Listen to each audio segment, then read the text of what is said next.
When a drowning happens, one of the first questions families always ask is, who is responsible? It's a question that deserves real answers. And the truth is, in many cases, someone can and should be held legally responsible. In this part of our series, we're going to discuss who is responsible under the law. See, in Florida, drowning cases often fall under an area of law known as premises liability.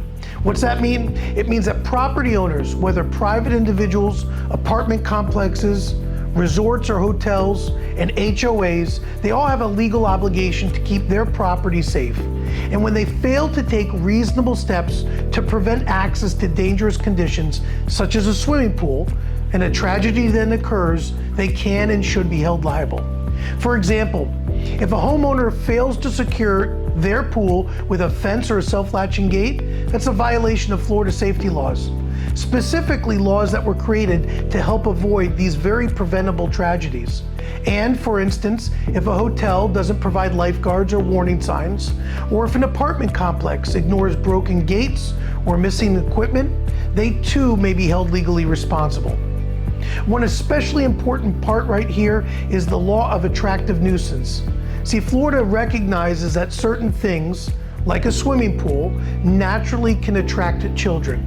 And because of this, property owners are held to a higher standard to keep children safe, even if they weren't invited onto their property.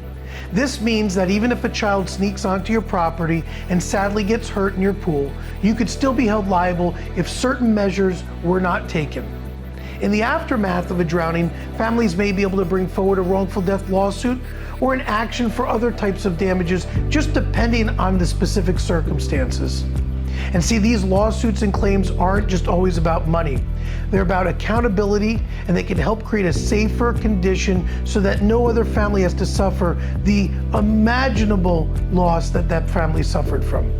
Let us help you understand your legal options. If someone's negligence led to the drowning of your family member, we're here to help and fight for justice. Call us today for a free consultation.